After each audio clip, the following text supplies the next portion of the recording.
آئیے ہم قرآن کے اصول و مبادی پہ بات کر رہے ہیں۔ پہلے 2 سوالوں کو میں نے ایک ہی ویڈیو میں مرج کر دیا ہے۔ ایک تو میرا انٹروڈکٹری ویڈیو تھا جس میں میں نے آج کے اس پروگرام کا پورا تعارف کروایا تھا۔ اس کو آپ سیریز میں دیکھیے تو پتہ چلے گا، بیچ میں سے کوئی ویڈیو مت دیکھ لیجئے۔ اگر دیکھ رہے ہیں تو پھر اس کی سیریز پوری دیکھیے اور تھوڑا صبر و تحمل کے ساتھ دیکھیے۔ یہ شکایت بھی اکثر آئی ہے کہ بات کو پوری طریقے سے سمجھنا چاہیے، پوری طریقے سے بیان کرنا چاہیے، اس کا سلسلہ ٹھیک رہنا چاہیے۔ ایک بڑے سبجیکٹ کو آپ ایک چھوٹے بچے کے سامنے پیش کر دے رہے ہیں، اس طرح کی باتیں ہوتی ہیں۔ چلیے، تو آج ہم سوال نمبر 3 پر آئیں گے۔ پہلا سوال یہ تھا کہ قرآن کی تنزیل الگ ترتیب سے ہوئی۔ دوسرا سوال یہ تھا کہ قرآن جب مکمل ہو گیا تو اس کی تنزیلی سلسلہ جو ہے وہ بدل کر نئی ترتیب کیوں دے دی گئی۔ اور آج اسی سوال سے ہم شروع کرتے ہوئے تیسرے سوال پہ آئیں گے۔ قرآن کی تنزیل کا مجموعی مقصد کیا ہے؟ تو یہیں سے میں بات شروع کروں گا کہ قرآن کی تنزیل جو ہے اس کا مقصد کیا ہونا چاہیے، اس کا مجموعی حیثیت سے کیا بیسک ہے اس کی۔ یہ میرے پاس بہت ساری کتابیں، 2000 سے زیادہ کتابیں پڑھی ہوئی ہیں۔ کوئی آدمی اگر میرے کمرے میں آ جائے تو اچانک آ کے کوئی نہ کوئی کتاب کو ہاتھ لگائے گا۔ اس میں 20-21 مترجمین کے ترجمے ہیں، کئی مفسرین کی تفسیریں ہیں، کسی نے کسی سبجیکٹ پہ کتاب لکھی ہے، کوئی حجاب پہ، پردے پہ، سود پہ، ایمانیات پہ، کوئی فلاں اور کوئی فلاں، بخاری مسلم پوری سیاہ ستہ رکھی ہوئی ہے، فقہی مسائل کی کتابیں رکھی ہوئی ہے۔ تو کوئی نہ کوئی ایک کتاب کو تو ہاتھ لگائے گا نا۔ تو آپ جب اس سے سوال کریں گے کہ بھئی آپ یہ کتاب کیوں لیے ہاتھ میں، تو وہ کیا جواب دے گا؟ نہیں بس ایسے ہی میرا دل بولا۔ تو ایک تو وہ انجان آدمی ہے، دوسرے اس کے پاس کوئی مقصد نہیں ہے، ٹائم پاس کر رہا ہے وہ۔ اب رکھی ہوئی ہیں، چلو دیکھتے ہیں، اردو تو مجھے آتی ہے کہ چلو بھئی اس کتاب کو دیکھتے ہیں کیا لکھا ہے اس نے، کون ہے یہ لکھنے والا، کیا لکھ رہا ہے۔ اچھی بات ہے، کوئی بھی آدمی کہیں بیٹھا ہے، نائی کی دکان میں بیٹھا ہے، میگزین پڑھا ہوا ہے، کہیں نیوز پیپر پڑھا ہوا ہے، تو وہ دیکھے گا کہ اس کا مقصد کیا ہے۔ لیکن ایک آدمی پرپزلی نیوز پیپر خرید کے پڑھتا ہے کہ آج کی پتہ نہیں تازہ خبر کیا ہے۔ موبائل کھولتا ہے تو ایک آدمی یہ دیکھتا ہے کہ بھئی پتہ کروں آج کی بمباری کہاں تک پہنچی، آج دنیا کے کیا حالات ہیں۔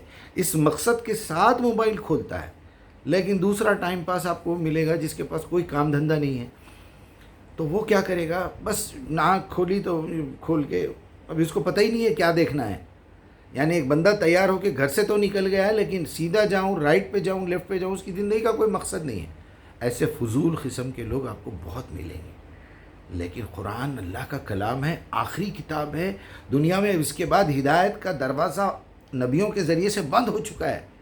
اب ایک ہی کھٹکا دینا ہے اللہ کے پاس۔ یہ کتاب کو سمجھنے کے لیے بھی اس کو پکارنا ہے۔ آپ سے وہ بہت ہی نیئرسٹ اینڈ ڈیئرسٹ ہے، وہ اس کو بولنا ہے کہ اللہ یہ اگر واقعی تو ایک ایسا پاور ہے جو مجھے نظر نہیں آ رہا ہے، میرے دل کی دھڑکن تو نے باقی رکھی ہوئی ہے، پلکوں کا جھپکنا، یہ سانس کا لینا، تو میں تجھی سے سوال کرتا ہوں کہ مجھے صحیح بات سمجھا دے۔ ان تمام کتابوں میں سے میں کون سی کتاب لوں؟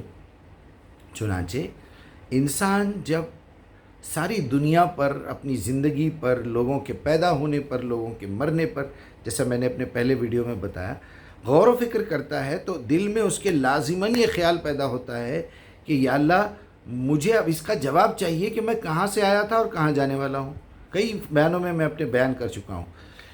لہٰذا آپ اس بات پہ توجہ خود بھی کیجئے، لوگوں کو بھی کروائیے۔ پوچھنا ہو تو سوال پوچھئے پہلے، جیسے نبی صلی اللہ علیہ وسلم نے پوچھا تھا، اگر میں یہ کہوں کہ ایک بہت بڑا حملہ تم پہ ہونے والا ہے، تمہارا کیا ری ایکشن ہوگا؟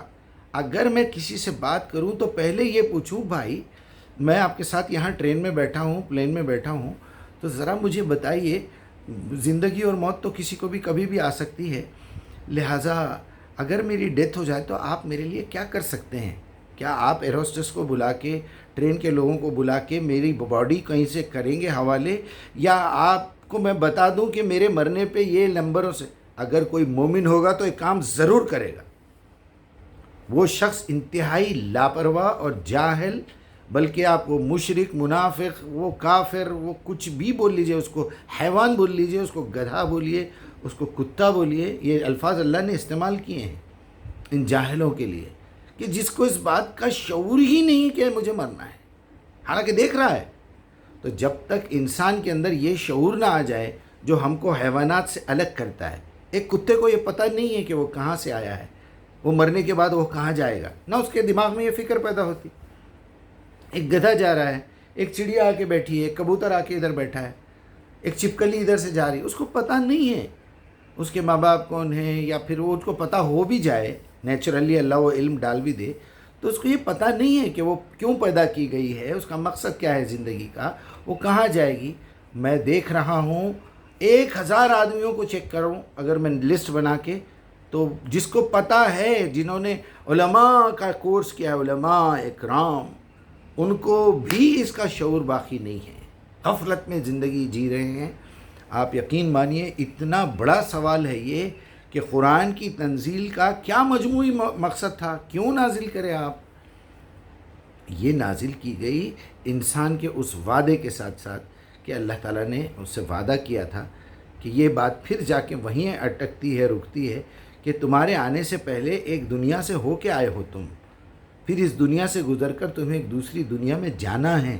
اس دنیا میں تمہیں کیا کرنا ہے، کیا نہیں کرنا ہے، جس فیکٹری نے تمہیں بنایا ہے، اس دنیا میں تمہارے جیسے انجن، تمہاری جیسی مشین کا استعمال بھی وہی بتائے گا، یہ اسی کی ذمہ داری ہے۔